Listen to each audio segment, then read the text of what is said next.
the same. Everybody's got their lines they don't cross until things get messy. As far as I'm concerned, if you can make it through your day and still sleep at night, you're doing better than most. Hey everyone, and welcome to another episode of Star Wars Character Study. In this series, I take a deep dive into the characters of the Star Wars universe and try to analyze them both psychologically and narratively. My name is The Goldman, and today we're going to look at Migs Mayfeld, aka Bill Burr from The Mandalorian. Mayfeld has appeared so far in 2 episodes, Chapter 6, The Prisoner, and Chapter 15, The Believer. Mayfeld's introduction to the story is very similar to characters we've seen before. Because of this, we don't think too much about his backstory and some of the emotional struggles he has been through. But as we learn later on, he has been dealing with trauma. Off the bat, Mayfeld is a likable character. He's funny, making references to the other movies. Maybe he's a Gungan. Is that why you so don't want to show your face? And he's also skilled. Mayfeld is a former imperial sharpshooter, something that we don't think of that much at first, but as we learn later on plays a critical role in his backstory. While he may be fun to watch, we can all agree that in the first episode at least, he is a pretty bad person.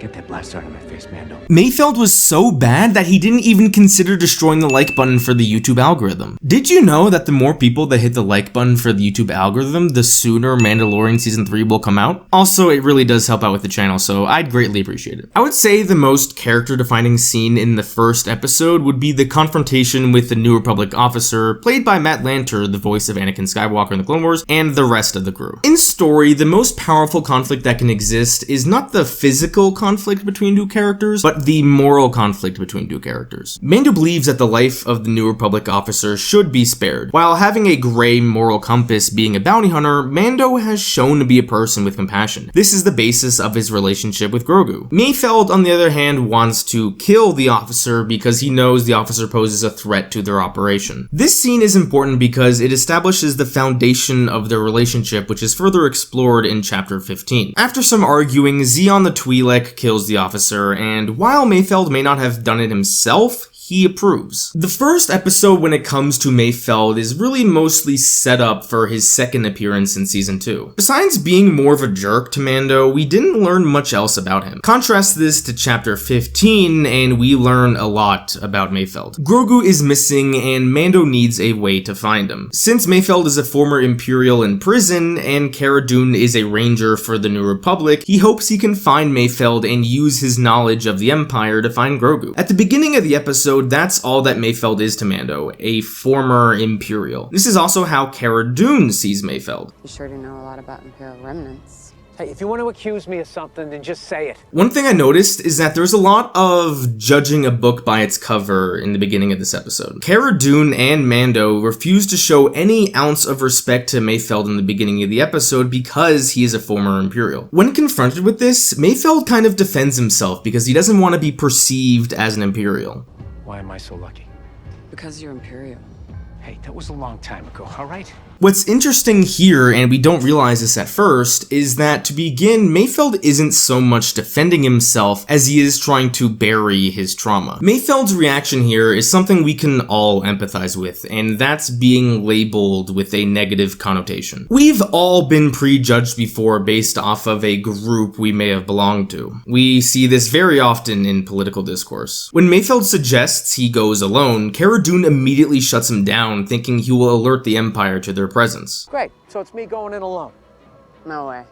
The minute he gets inside, he'll tip him off. He'll be a hero. Hey, this wasn't my idea. Cara Dune has this belief, once an Imperial, always an Imperial. And this, as we learn later on, is an unfair assessment. Regardless, Mayfeld is briefed on the mission and agrees to join. What's interesting at first, and it kind of threw me off, is kind of how unfair this deal is. I mean, why would Mayfeld accept this deal? Well, then what's in it for me? You get a better view. Mayfeld won't be let out of prison if he helps, he'll just simply be given a better view. Is this something that Mayfeld would likely risk his life for? I don't think so. But as we learn, Mayfeld isn't doing this for Mando or Grogu. He's doing it for himself, but not in a selfish way. Mayfeld has some unresolved trauma that he hasn't dealt with. A lack of closure is a thing that can really haunt some people. With Mayfeld, he probably gave years of his life to serving the Empire, only for them to partake in a mission that involved the deaths of millions of innocent people. Mayfeld was part of Operation Operation Cinder, something we see in Battlefront 2. The reasons behind Operation Cinder are rather complicated, but all you need to know is that a lot of civilians and soldiers died. Essentially, the Empire sacrificed their own men for this operation. Mayfeld survived Operation Cinder clearly, but he never confronted anyone about what he went through and never expressed his emotions. Bottling up emotions can be something that is very dangerous, and we see this is something that Mayfeld is going through. This is also what Ben Solo struggled with after murdering his father, which is why we get that redemption scene in The Rise of Skywalker, which is a brilliant scene. The most important scene for Migs Mayfeld is when he and Mando are on the transport truck. For a while there, Mayfeld tries to make small talk with Mando, and it's pretty funny. Feels better when it's off. Mando does not want to communicate with Mayfeld. He sees Mayfeld as this former Imperial, the scumbag that we saw in the first season, and has no intention of conversing with him other than discussing the mission. He doesn't respect Mayfeld, and he doesn't want to associate with him. They end up driving past a town that looks upon the truck with disdain. Mayfeld is bothered that Mando sees him as a bad person, because Mayfeld doesn't think he's a bad person. So he tries to explain to Mando his worldview and how gray the world really is. I'm just saying, somewhere someone in this galaxy is ruling and others are being ruled. Mayfeld goes on to make an analogy between the Mandalorians and the Empire, and it's an analogy that he hopes Mando will understand. Do you really think all those people that died in wars fought by Mandalorians actually had a choice? So how are they any different than the Empire? I love this analogy because Mayfeld has a point. How many people who have fought in wars really believed what they were fighting for? Rebels likely fight for what they believe in, but what about stormtroopers? This is what The Force Awakens explored through Finn. Mayfeld makes the case that he and Mando are the same, and this clearly bothers Mando. Hey, I'm just a realist. I'm a survivor, just like you. Let's get one thing straight. You and I are nothing alike. Mayfeld makes another point, kind of exposing Mando and his Mandalorian code when it comes to his helmet, but he's doing it not so much to get under Mando's skin, but he's trying to get through to Mando. You said you couldn't take your helmet off, and now you got a stormtrooper one on, so what's the rule? Is it that you can't take off your Mando helmet, or you can't show your face? Because there is a difference. We all have beliefs. We all have morals. I don't remember where I heard this from, but I heard a quote that was like, it's easily to be morally right when you're not the one making tough decisions. It's the reason why there's the saying, money corrupts. It's easy to tell people not to do things for money or not to sell out for money, but when you're in that situation being offered lots of money to do something, you start to move the goalposts as to what's morally right for you. Mayfeld doesn't specifically mention how his code changed when he was desperate, but it definitely has to do with something he isn't proud of. What he's referencing is probably one of two things. Either that he was desperate and he joined the Empire because he needed money and he needed a way to live, or after he left the Empire, again, he needed money, so he became the pirate that we saw in the first season. Either way, I think he makes a fantastic point. Everybody's got their lines they don't cross until things get messy.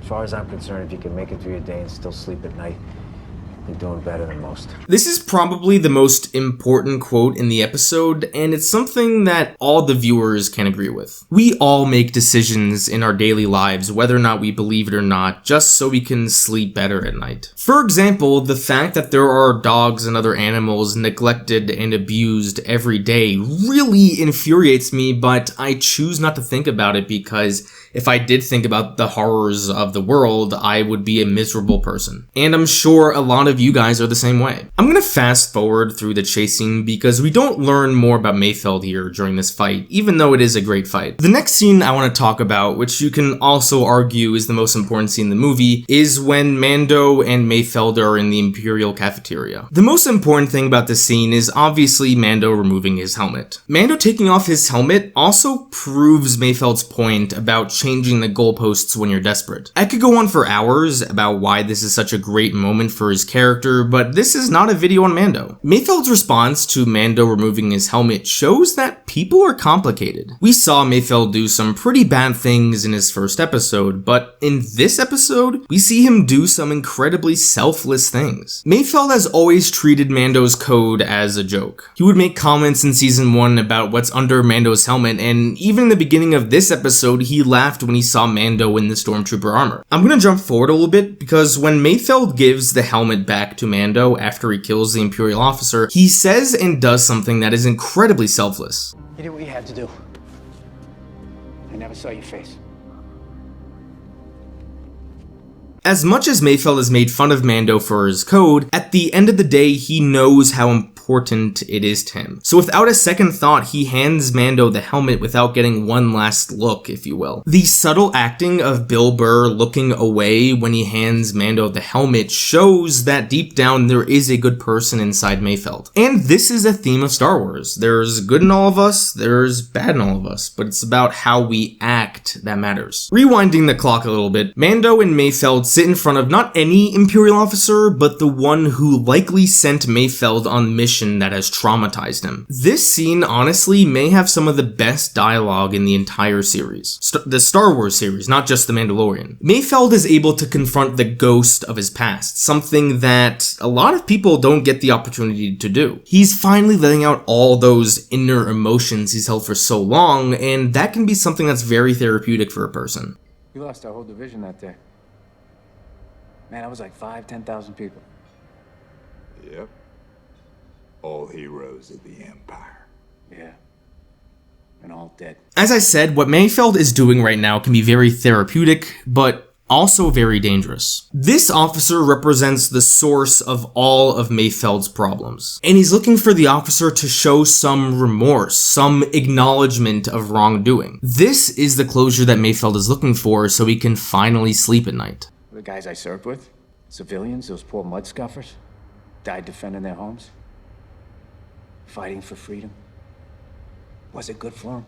What follows is the dangerous aspect of closure that I previously talked about. I can't play the whole scene, but what we see here with Mayfeld is what I'm guessing is a mixture of PTSD and just pure anger. The officer says something along the lines of Operation Cinder not even comparing to what the Empire is going to do. You see, with the Redonium you've delivered, we can create havoc that's gonna make Burning Khan just pale by comparison. Mayfeld realizes that there's no admission of wrongdoing, no remorse, no guilt, and that this officer is going to continue to cause a lot of pain. And this makes Mayfeld crack. To the Empire.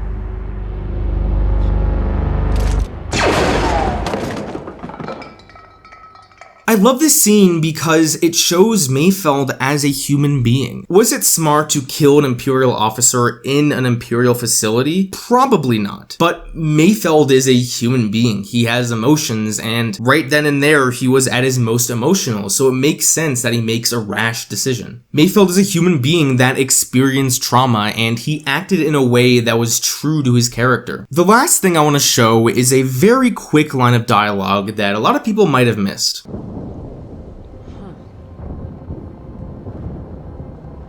We all need to sleep at night.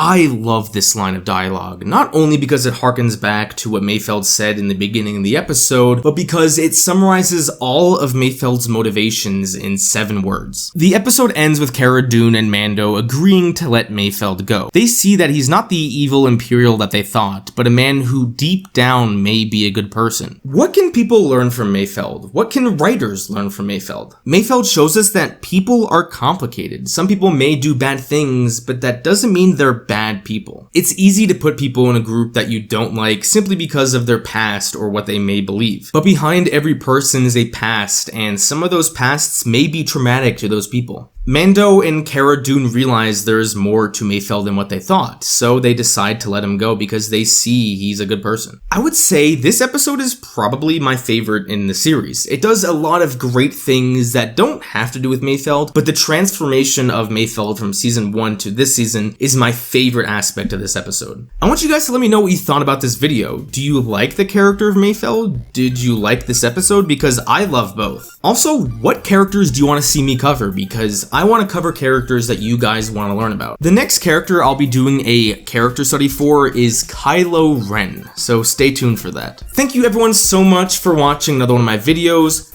Don't forget to unite the Claude Squad, and I will see you guys next time.